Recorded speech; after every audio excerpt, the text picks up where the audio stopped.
Trump এই যুদ্ধে হেরে যাচ্ছেন কিনা এই প্রশ্নের উত্তর যদি এক কথায় দিতে হয় তাহলে দেয়া যাবে হ্যাঁ।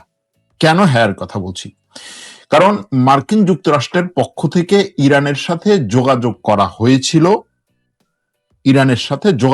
হয়েছিল যে আসো আমরা একটা যুদ্ধবিরতি করি, আমরা একটা শান্তি চুক্তি করি, আমরা এই যুদ্ধ বন্ধ করি। ইরান বলছে যুদ্ধ বন্ধ করার তো কিছু নাই, যুদ্ধ তুমি শুরু করেছো, কিন্তু কখন বন্ধ করবো আমি সিদ্ধান্ত নেব।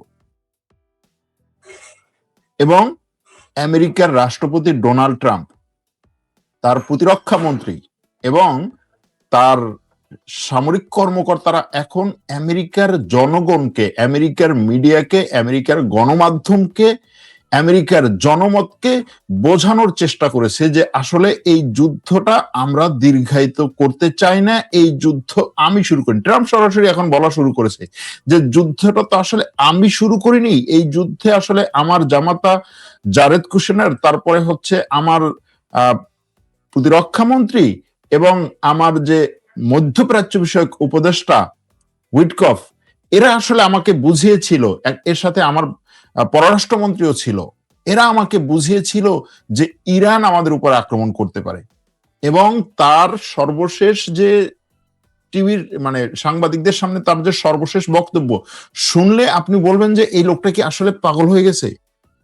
কারণ তার সর্বশেষ কথা হচ্ছে কেন সে ইরানে আক্রমণ করেছে, তার সর্বশেষ কথা হচ্ছে যে ইরান যুক্তরাষ্ট্রের বিরুদ্ধে আসলে পরমাণু অস্ত্রের আক্রমণ করতে শুরু করেছিল, আক্রমণের চিন্তা করেছিল। আমরা জানি যে তাদের মাথার মধ্যে এই চিন্তাটা ছিল কোন পরমাণু অস্ত্র, যে এই পরমাণু অস্ত্র আমরা গত বছর ধ্বংস করেছি, ব্যাপক পরিমাণে ধ্বংস করেছি, কিন্তু তারা আবার নতুন করে তৈরি করার একটা ক্ষমতার দিকে যাচ্ছিল। সেই নতুন করে তৈরি করাটা কবে করবে এটা আমরা জানি না, কিন্তু তাদের একটা পরিকল্পনা ছিল আমাদের উপরে সেই পরমাণু অস্ত্র দিয়ে আক্রমণ করবে। এখন যদি আমরা তাদের উপরে আক্রমণ না করি তাহলে সেই পরমাণু অস্ত্র আমাদের উপরে আক্রমণ করতে, আমরা তাদেরকে ধ্বংস করার পর্যায়ে যে চলে গিয়েছিলাম সেখান থেকে তারা আবার কেমনি কেমনি পরমাণু, মানে এমন একটা কথা যা আপনার মাথার মধ্যে মানে আপনি বললেন এটা কি বলতেছে, কি সে বলতেছে যে যুদ্ধ শেষ হয়ে যাচ্ছে, কিন্তু কবে শেষ হচ্ছে আমি জানি না, তবে যুদ্ধ আমি শেষ করব, কিন্তু তারা শেষ করতে পারবে না। যুদ্ধে আমরা জিতে যাচ্ছি, কিন্তু আসলে আমরা জেতার দিকে যাই নাই, তারা জিতে যাচ্ছে, তারা জিতবে না, তারা হেরে যাচ্ছে, শীঘ্রই শেষ হবে, কিন্তু কবে শেষ হবে এটা কেউ জানে না। আবার আমি জানি আসলে এই প্রশ্ন যে তোলে সে আসলে হচ্ছে আমার দেশের মধ্যে এগুলো নিয়ে প্যানিক হয়ে যাচ্ছে, আসলে এগুলো নিয়ে প্যানিক হওয়ার কিছু নাই, আমি প্যানিক হচ্ছি না। আপনি তার পুরো পরিস্থিতি দেখলে মাথা নষ্ট হয়ে যাবে। কিরকম দেখেন, সে নতুন করে আবার আজকে টুইট করলো যে যদি হরমুজ প্রণালী কেউ বন্ধ করার দুঃসাহস দেখায় তাকে আমরা 20 গুণ গতিতে আক্রমণ করব, এমন আক্রমণ করব যেটা আমেরিকার কেউ এই আক্রমণ দেখে নাই। ভাই হরমুজ প্রণালী গত 4-5 দিন ধরে তো পুরোপুরি বন্ধ, হরমুজ প্রণালী গত 4-5 দিন ধরে পুরোপুরি বন্ধ। এখন এই যে ট্রাম্পের কথাবার্তা, এই কথাবার্তায় যেটা বোঝা যায়, যেটা মনে হয় যে আসলে এই যুদ্ধটা সে শুরু করেছে, শুরু করার সময় তাকে যেটা বোঝানো হয়েছিল সে এখন এসে দেখছে যে সে আটকা পড়েছে। দেখুন, দক্ষিণ কোরিয়াতে আমেরিকা অস্ত্র মোতায়েন করেছে, এয়ার ডিফেন্স সিস্টেম মোতায়েন করেছে। সেই এয়ার ডিফেন্স সিস্টেম এখন আমেরিকা বলছে আমার দক্ষিণ কোরিয়ার দরকার নাই। এই দক্ষিণ কোরিয়ার প্রেসিডেন্টের সাথে এখন আমেরিকার প্রেসিডেন্টের মোটামুটি ভালো একটা ঝামেলা আছে। দক্ষিণ কোরিয়া থেকে সেই এয়ার ডিফেন্স সিস্টেম মধ্যপ্রাচ্যে নিয়ে আসবে। কেন নিয়ে আসবে? কারণ হচ্ছে মধ্যপ্রাচ্যে আমেরিকার যত এয়ার ডিফেন্স সিস্টেম ছিল তার 90% ধ্বংস করেছে। এটা হচ্ছে কিছু কিছু খবরে 90% যদি নাও হয়, মানে অর্ধেক ধ্বংস করেছে। এখন এই অর্ধেক ধ্বংস করার পরে তার এই অঞ্চলে তার স্বার্থকে বাঁচাতে আরো বেশি এয়ার ডিফেন্স সিস্টেম দরকার।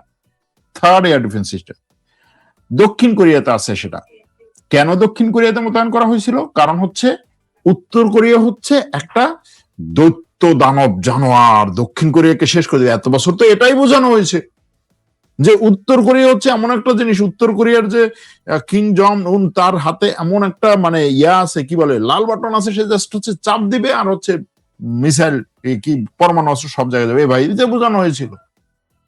এবং এটা বুঝিয়ে কি হয়েছে, দক্ষিণ কোরিয়াতে ব্যাপক পরিমাণে সেনা মোতায়েন, এরপরে জাপানে ব্যাপক পরিমাণে সেনা মোতায়েন, চীনের আশেপাশে ব্যাপক পরিমাণে সেনা মোতায়েন, সেখানে অস্ত্র মোতায়েন। এখন সেই অস্ত্র নিয়ে আসতে দক্ষিণ কোরিয়া বলতেছে না, আমার এখান থেকে অস্ত্র নিয়ে গেলে আমার নিরাপত্তা দিবে কি? এটা হচ্ছে দক্ষিণ কোরিয়ার কথা, আমার নিরাপত্তা দিবে আমেরিকা বলতেছে ভাই তোমার নিরাপত্তা পরে, আগে আমার হচ্ছে এখন মান বাঁচানো দরকার, আমার এখন মান বাঁচানো দরকার।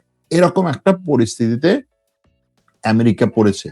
এটা হচ্ছে বাস্তবতা। হ্যাঁ, যুদ্ধের তীব্রতা ব্যাপক পরিমাণে ইরানের উপরে আক্রমণ চালাচ্ছে, তারপরে ইরান ইসরায়েলের উপরে, তারপরে হচ্ছে আমেরিকার যে সমস্ত এখানের স্থাপনা আছে সেগুলোর উপর আক্রমণ চালাচ্ছে। ইরানের আক্রমণ কম, ইসরায়েল আমেরিকার আক্রমণ বেশি, এই ধরনের জিনিসগুলো আছে। আক্রমণ বেশি কম, কিন্তু যুদ্ধের মাঠে কন্ট্রোল কার হাতে?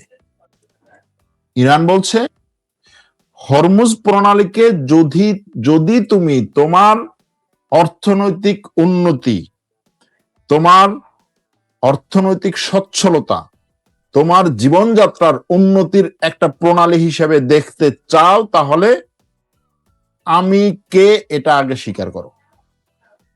আর যদি সেটা না চাও, যদি আমার উপরে যুদ্ধ কন্টিনিউ করো, অব্যাহত রাখো, তাহলে হরমুজ প্রণালী হবে তোমার মৃত্যুর প্রণালী। এটা হচ্ছে ইরানের কথা। এখন ইরান এই যুদ্ধটাকে আসলে শুধুমাত্র একটা সামরিক যুদ্ধ, আক্রমণ করে বিজয় অর্জন করা বা আক্রমণ করেই শুধু শত্রুকে দুর্বল করা বা শত্রুকে শেষ করা, সেরকম একটা যুদ্ধে না, বরং এটা এখন ইরান নিয়ে যাচ্ছে পুরোপুরি এমন একটা অর্থনৈতিক যুদ্ধে, যেই অর্থনৈতিক যুদ্ধ থেকে বাঁচতে পারবে না কেউ। এজন্য ট্রাম্পের পক্ষ থেকে, আমেরিকার পক্ষ থেকে ইরানের সাথে যোগাযোগ করা হয়েছে। ইরান সেটাকে অস্বীকার করে, ইরান সেটাকে তাদের সেই প্রস্তাবকে বলছে না, কিসের কি। এবং এটার পরে দেখবেন যে ট্রাম্প এই ধরনের কথাবার্তা বলছে। এখন প্রশ্ন যে যুদ্ধ কিভাবে শেষ হবে? আমার কাছে যেটা মনে হয় যুদ্ধ এভাবে শেষ হতে পারে, ট্রাম্প একটা টুইট করলো বা কিছু বিবৃতি দিল যে আমরা ইরানের সাথে একটা চুক্তি করেছি, ইরান আমাদের কাছে এসে মাথা নত করেছে, ইরান এই চুক্তিতে ইরানকে আমরা শেষ করে দিয়েছি, এমন একটা চুক্তি আমি করেছি যেই চুক্তি আমেরিকা কোনোদিন কারোর সাথে করতে পারতো না। আমেরিকা এই চুক্তির মাধ্যমে ব্যাপক পরিমাণে বিজয় অর্জন করেছে এবং এই চুক্তির মাধ্যমে আমরা ইরানকে একেবারে ধূলিসাৎ করে দিয়েছি। ইরানের পরমাণু অস্ত্র নাই, সারা জীবনেও ইরান পরমাণু অস্ত্র তৈরি করতে পারবে না, ইরানের হাতে একটাও ব্যালিস্টিক মিসাইল নাই, ইরানের অর্থনীতি শেষ, ইরানের রেজিম যা আছে সেটাও আসলে কোনো রেজিমের মধ্যেই পড়ে না, আমরা ইরানের রেজিমও চেঞ্জ করেছি এবং ইরানকে আমরা এমন একটা চুক্তির মাধ্যমে বেঁধে ফেলেছি যে ইরান আমাদের জন্য আর কোনোদিন হুমকি হয়ে দাঁড়াতে পারবে না। আমি এটার মাধ্যমে আমেরিকার জনগণকে তাদের জন্য সারা জীবনের একটা নিশ্চয়তা দিলাম এবং তাদের মুক্তি দিলাম। আমি তাদের জন্য এমন একটা জিনিস দাঁড় করালাম, এমন একটা জিনিস নিয়ে আসলাম যেটা এর আগে কেউ করতে পারেনি। আমি আমেরিকাকে সারা বিশ্বের সামনে কেমন একটা পরাশক্তি সেটা দেখালাম। বেশ, এবং এটার মাধ্যমে আমরা ইরান থেকে, ইরানের সব তেলের উপরে আমাদের পুরোপুরি কন্ট্রোল আমরা প্রতিষ্ঠা করেছি। ইরানের তেল এখন আমাদের কথার বাইরে ইরানের তেল কোথাও যাবে। হয়তো দেখা যাবে যে ইরান বলবে যে দেখো আসলে এই ধরনের কোনো চুক্তি হয় নাই, আমেরিকার সাথে আমাদের কোনো চুক্তি হয় নাই, আমেরিকা নিজেই এখান থেকে সৈন্য নিয়ে চলে গেছে, তার সাথে এই ধরনের তেলের নিয়েও কোনো চুক্তি হয় নাই এবং সে এই যুদ্ধে পরাজিত হয়েছে, ধরেন এটা ইরান বলল। কিন্তু পশ্চিমা মিডিয়া কি বলবে? ট্রাম্পকে ক্রিটিসাইজ করবে ঠিকই, কিন্তু এই জিনিসগুলোকে বারবার আওড়াবে, এই জিনিসগুলোকে বারবার উচ্চারণ করবে, এই জিনিসগুলো নিয়েই তারা পড়ে থাকবে। এমন একটা ভাইব তৈরি করবে যে হ্যাঁ, ট্রাম্পের কথা পুরোপুরি ঠিক নেই, কিন্তু এটার কাছাকাছি একটা জিনিস ঘটেছে, এরকম একটা পরিস্থিতি তৈরি করবে। হতে পারে, এটা সব জায়গায় হয়েছে। এই ট্রাম্প ক্ষমতায় আসার পরে যতগুলো বিষয় নিয়ে সে যা করেছে, সে একটা যুদ্ধ বন্ধ করে নাই, কিন্তু সে বলছে আমি 12-13টা যুদ্ধ তো এমনিতেই বন্ধ করেছি, আমার তো নোবেল প্রাইজ পাওয়া দরকার, বলেছে না? বলেছে। এখন এই যে পরিস্থিতিতে ট্রাম্প পড়েছে, এই পরিস্থিতিতে নেতানিয়াহু কোথায়? প্রশ্ন হচ্ছে নেতানিয়াহু কোথায়, কি হলো? কারণ ট্রাম্পকে এই যুদ্ধে জড়ানোর জন্য সবচাইতে বেশি তো কাজ করেছে নেতানিয়াহু। এবং আমরা গত 3-4 দিন আগে যেটা জানতাম যে নেতানিয়াহু অর্থাৎ ইসরায়েলের সাথে আমেরিকার এই যুদ্ধের পরিকল্পনা বা এই যুদ্ধ এখন যেদিকে আগাচ্ছে, এটা নিয়ে আমেরিকা এবং ইসরায়েলের মধ্যে একটা কি বলে মনোমালিন্য অথবা বিতর্ক অথবা ঐক্যমত্যের অভাব আছে, সেটা বাইরে প্রকাশ হচ্ছে না। এবং ট্রাম্পের জামাতা জারেদ কুশনার এবং ট্রাম্পের যে উপদেষ্টা এই অঞ্চলের দূত উইটকফ, তারা ইসরায়েল সফর করার কথা ছিল, কিন্তু হঠাৎ করে তারা ইসরায়েল সফর বাদ দিয়ে দিল। কেন বাদ দিল এ ব্যাপারে কোনো বক্তব্য নাই। ট্রাম্পকে যেই ব্যক্তি এই যুদ্ধে সবচাইতে বেশি টেনে নিয়ে এসেছে এবং এই যুদ্ধের জন্য সারা বিশ্বে সবচেয়ে বেশি মিথ্যা কথা বলে যেই ব্যক্তি বিশ্বের পুরো মিডিয়াকে খাইয়েছে, যুদ্ধ শুরু হয়েছে, আক্রমণ পাল্টা আক্রমণ হচ্ছে, ট্রাম্প মুখে ফেনা তুলে ফেলেছে, মানুষকে কনভিন্স করার জন্য আমেরিকার লোকদেরকে কনভিন্স করতে পারছে না, তার আশেপাশের লোকেরা চেষ্টা করছে আমেরিকার জনগণকে কনভিন্স করতে। সেই অবস্থায় নেতানিয়াহু কোথায়? কেন নেতানিয়াহু লাইভে আসে না? কেন নেতানিয়াহু প্রেস ব্রিফিং করে না, সাংবাদিকদের সামনে আসে না? এই প্রশ্নটা সবার। সে কি অসুস্থ? সে কি আহত? সে কি ইসরায়েলে আছে নাকি অন্য কোথাও চলে গেছে? যখন এই ধরনের জিনিসগুলো ঘটবে, যেই নেতানিয়াহু 30 বছর ধরে ইরান ইরান বলে মুখে ফেনা তুলে ফেলেছিল, সেই ইরানে আক্রমণের পরে এখন তো নেতানিয়াহুর বলার কথা যে আমরা ইরানে এটা শেষ করে দিয়েছি, ওটা শেষ করে দিয়েছি, ইরান ধুলিসাৎ, ইরান এটা ইরান ওটা, বলবে তো। কোথায় সে? নাই। এখন এই যে সে ইরান নিয়ে কোনো কথাবার্তা বলছে না, সামনে আসছে না, এবং তার ব্যাপারে পুরো ইসরায়েলি গণমাধ্যমও নিশ্চুপ। ইরানের কিছু গণমাধ্যম বলছে নেতানিয়াহু মারা গেছে। কেন বলছে? এই যে যতগুলো ঘটনা বললাম এগুলোকে বিশ্লেষণ করে তারা বলছে যেহেতু তার কোনো চিহ্ন নাই, যেহেতু সে এরকম না, যেহেতু কিছু কিছু খবরে বলা হচ্ছে তার অফিসে আক্রমণ হয়েছে, তার ভবনে, আবাসিক ভবনে আক্রমণ হয়েছে, সুতরাং সেই আক্রমণে হয়তো সে আহত হয়ে থাকতে পারে, নিহত হয়ে থাকতে পারে। এটা হচ্ছে ইরানি গণমাধ্যমের দাবি, অনেকগুলো সিনারিওকে ধরে দাবি। এই দাবি যে সঠিক এটা বলা যাবে না, কিন্তু আসলে সে কোথায়? এই যুদ্ধের সময় এটা তো তার 30 বছরের চাওয়া, এটা তো তার 30 বছরের আকাঙ্ক্ষা যে ইরানে আক্রমণ করবে আমেরিকা এবং আমি দেখবো ইরানের আকাশে ধুলির কি বলে কালো ধোয়ার কুণ্ডলি উঠছে, ইরানের সর্বোচ্চ ধর্মীয় নেতা খামেনেই মারা যাবে, এটা নিয়ে আমি উল্লাস করব। কিন্তু সে কোথায়? আসলেই এটা নিয়ে একটা এই নেতানিয়াহুর পরিস্থিতি নিয়ে এখন একটা বিশাল ধোঁয়াশা, এবং এটার বিরুদ্ধে ইসরায়েলি গণমাধ্যম যে কথাবার্তাগুলো বলছে, তারা বলছে যে আসলে ইরানের গণমাধ্যম এটাকে একটা যুদ্ধ সময়ের যে প্রোপাগান্ডা, সেই প্রোপাগান্ডা হিসেবে ব্যবহার করার চেষ্টা করছে। এটা পুরোই ভুয়া। ইরানের গণমাধ্যম যে দাবিগুলো তুলেছে সেগুলোর পেছনে কোনো যুক্তি নাই, কোনো প্রমাণ নাই, তাদের হাতে কোনো প্রমাণ নাই। তারা বলছে যে আক্রমণ হয়েছে, সেই আক্রমণের কোনো ভিডিও নাই, ফুটেজ নাই, এরকম কথা ইসরায়েলি গণমাধ্যম বলছে। কিন্তু ইসরায়েলি গণমাধ্যম এই প্রশ্নটা ইসরায়েলের কারো কাছে, ইসরায়েলের কোনো মন্ত্রীদের কাছে করছে না যে ঠিক আছে এরকম তো তথ্য বলা হচ্ছে, তাহলে নেতানিয়াহু কোথায়, সে কথা বলুক। সেটা তারা বলছে না। অথবা তারা এটাও বলছে না যে এইভাবে আমরা প্রমাণ দিচ্ছি যে নেতানিয়াহু বেঁচে আছে। সুতরাং এই নেতানিয়াহুর বেঁচে থাকা না থাকা নিয়ে ধোঁয়াশাটা চলছে যতক্ষণ পর্যন্ত না সে সাংবাদিকদের সামনে লাইভ এসে বলবে আমি বেঁচে আছি। এমনকি ভিডিও বার্তা যে ভিডিও বার্তাগুলো এই যুদ্ধের পরে এসেছে, প্রায় প্রত্যেক দিনই বা 2 দিন পর পরে তার থেকে ভিডিও বার্তা আসতো, সে বিভিন্ন ধরনের ভিডিও বার্তা দিত। গত 2-3 দিন ধরে ভিডিও বার্তাও আসছে না যে ঠিক আছে সে এখন যেহেতু তার দেশ আক্রান্ত, সে বাংকারে থাকবে বা মাটির নিচে থাকবে, লুকিয়ে থাকবে, লুকানো অবস্থা থেকে সে ভিডিও বার্তা দিবে, সেটাও দিচ্ছে না। আর আগে করা ভিডিও বার্তা তো আর এখন হচ্ছে নতুন ভিডিও বার্তা হিসেবে চালাতে পারবেন না আপনি, কারণ যুদ্ধের পরিস্থিতি পরিবর্তন হচ্ছে। যুদ্ধ শুরুর দিন আগে করা ভিডিও বার্তা আপনি ছেড়েছেন যে আমরা যুদ্ধ শুরু করেছি, এটা করেছি, সেটা করেছি, সেটা হয়তো আপনি 24 ঘন্টা আগে বা 1 দিন আগে, 2 দিন আগে করা ভিডিও বার্তা আপনি ছাড়তে পারবেন। কিন্তু যুদ্ধের পরে এখন আপডেট নিয়ে যখন আপনি ভিডিও বার্তা দেবেন, তখন তো সেই ব্যক্তির জীবিত অবস্থায় পরিস্থিতি দেখে পরিস্থিতি মানুষের কাছে হচ্ছে উত্থাপন করতে হবে। সেই জিনিসগুলো হচ্ছে না, আসছে না। সুতরাং নেতানিয়াহু মারা গেছে কিনা এটা নিয়ে প্রশ্ন আছে। তবে বাংলাদেশের গণমাধ্যমগুলো যেভাবে একেবারে মানে হুবহু প্রচার করছে নেতানিয়াহু মারা গেছে, নেতানিয়াহু মারা গেছে, ইরানের গণমাধ্যম বলছে, এটাও কতটা সঠিক বা কতটা হচ্ছে এথিক্স এর মধ্যে পড়ে আমি জানি না। কারণ ইরানের কোন রাষ্ট্রীয় কোন মুখপাত্র, ইরানের সেনাবাহিনীর কোন মুখপাত্র, ইরানের গোয়েন্দা সংস্থার পক্ষ থেকে বা ইরানের বিপ্লবী গার্ডের পক্ষ থেকে কেউ কিন্তু এই দাবিটা এখনো পর্যন্ত করেনি। যদি তারা দাবি করতো তাহলে এটাকে নিয়ে আসা হতো যে হ্যাঁ ঠিক আছে, তারা কিছু তথ্য উপাত্র উপরে দাবি করেছে। একটা গণমাধ্যম এই দাবি করেছে, এটা সেই গণমাধ্যমের নিজস্ব অ্যানালাইসিস, এটাকে দাবি হিসেবে নেওয়া যেতে পারে জাস্ট।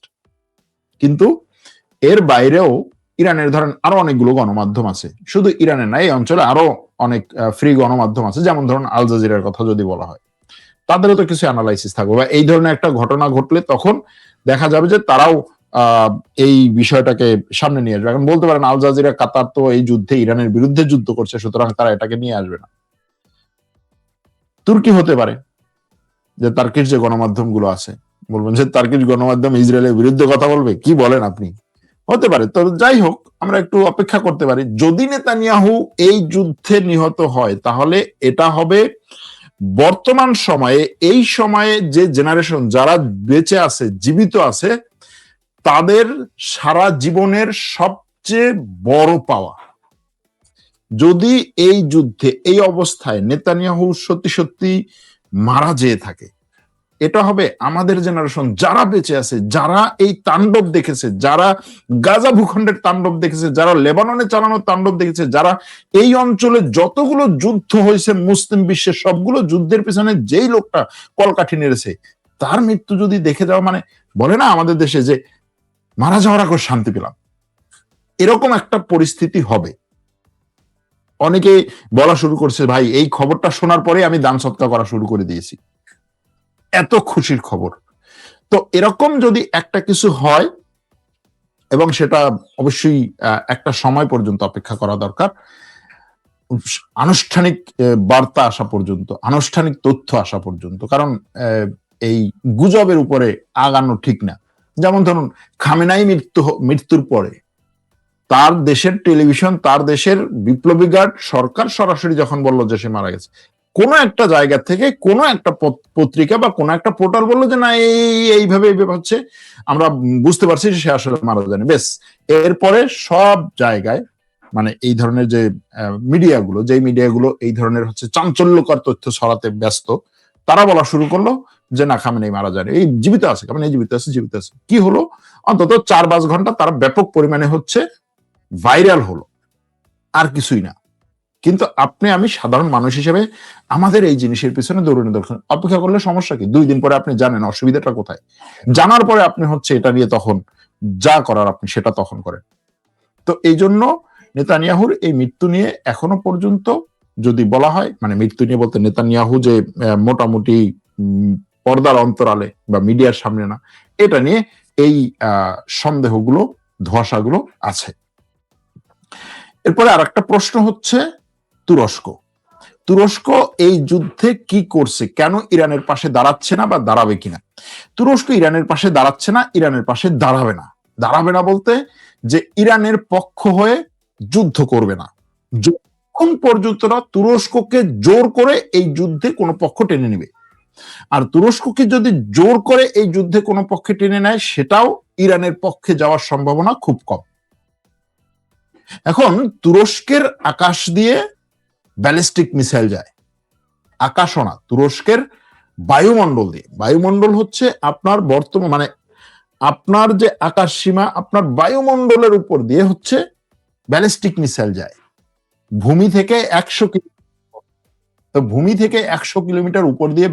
আর ব্যালিস্টিক মিসাইলের যে ইয়াটা কি বলে, ব্যালিস্টিক মিসাইলের যে নেচারটা সেটাই হচ্ছে, তাকে যখন নিক্ষেপ করা হবে সে আগে বায়ুমণ্ডলে যাবে, তারপর সেখান থেকে আবার ইয়াতে চলে আসবে, কি বলে, ভূপৃষ্ঠে চলে আসবে। তো সেরকম একটা জায়গায় তুরস্কের ভূখণ্ডের উপর দিয়ে 100 কিলোমিটার উপর দিয়ে একটা মিসাইল যাচ্ছিল, মিসাইলটাকে ভূপাতিত করা হয়েছে ন্যাটোর এয়ার ডিফেন্স সিস্টেম দিয়ে। এরপরে তুরস্ক যোগাযোগ করেছে ইরানের সাথে, তুরস্কের পররাষ্ট্রমন্ত্রী ইরানের সাথে যোগাযোগ করেছে, তুরস্কের রাষ্ট্রপতি ইরানের রাষ্ট্রপতির সাথে কথা বলেছে, তুরস্কের পররাষ্ট্রমন্ত্রী ইরানের পররাষ্ট্রমন্ত্রীর সাথে কথা বলেছে। তো এই যে যোগাযোগের চ্যানেল, এটাকে কিন্তু খুব গুরুত্বপূর্ণ একটা হিসেবে দেখা দরকার, যে এরকম একটা ঘটনা ঘটার পরেও আপনি তাদের সাথে কথা বলতেছেন, যোগাযোগ করতেছেন, সেখান থেকে ইনফরমেশন নিয়ে আসতেছেন। সেখান থেকে বলা হচ্ছে, ইরান বলছে যে আমরা তুরস্কের দিকে একটা মিসাইলও নিক্ষেপ করি নাই, আমাদের মিসাইল তুরস্কের দিকে লক্ষ্য করে বসানো না। এবং তুরস্ক বলছে যে আমরাও চাই না, আমরা সবাইকে সাবধান করতে চাই যে এখানে হয়তোবা আশেপাশে, ইরানের আশেপাশে অন্য দেশগুলোকেও এই যুদ্ধে কোনো একটা পক্ষ টানতে চাইছে, কোনো একটা তৃতীয় পক্ষ টানতে চাইছে, বা অন্য কোনো একটা পক্ষ এই যুদ্ধে টানতে চাইছে, আমরা সেই ব্যাপারে সতর্ক করতে চাই। ইসরায়েল এই অঞ্চলে যেভাবে তাণ্ডব চালিয়েছে, যেভাবে এই অঞ্চলে সব আইন উপেক্ষা করে তার নিজের মতো করে মানুষ মেরেছে, সেই ইসরায়েল এখানে হয়তোবা বিভিন্ন দেশকে যুদ্ধে টেনে নিয়ে যেতে পারে। তো এই যে তুরস্কের দিকে মিসাইল আসছে, তুরস্কে আক্রমণ না, তুরস্কের আকাশে দিয়ে, তুরস্কের মানে অনেক উপর দিয়ে মিসাইল গুলো যাওয়ার সময় মিসাইল গুলো ইন্টারসেপ্ট করা হচ্ছে, ন্যাটো করছে। যদি ইরান না করে তাহলে কে করতে পারে? প্রশ্ন হচ্ছে এখানে। যদি এটা ইরান বলছে আমি করি নাই, তো সে করে তারপরে কেন বলবে আমি করি নাই? এটা একটা প্রশ্ন। যদি সে করে তাহলে সে কেন বলবে আমি করি নাই? তার ইয়াটা কি? ভয় পাচ্ছে? ভয় পেয়ে বলবে যে ঠিক আছে ভাই আমি করি না। যদি ভয় পায় তাহলে তার এটা নিক্ষেপ করে তার তো লাভ নাই। সে যদি ইরান এটা নিক্ষেপ করে তাহলে তো সে যাকে লক্ষ্য করে নিক্ষেপ করছে তাকে ভয় দেখানোর জন্য করবে। তো আমি যদি একজনকে ভয় দেখানোর জন্য হচ্ছে তার মাথায় বাড়ি দেই, আমি কি বলবো যে না আমি করি নাই? তখন তো আমি বলবো হ্যাঁ আমিই করছি, তুই আমারে ভয় পা। তো এখন ইরান বলছে আমি করিনি, তাহলে কে করতে পারে? করতে পারে ইসরায়েল। এখন ইসরায়েল যদি তুরস্কের দিকে এই ব্যালিস্টিক মিসাইল নিক্ষেপ করে, অথবা কে করতে পারে? করতে পারে আমেরিকা।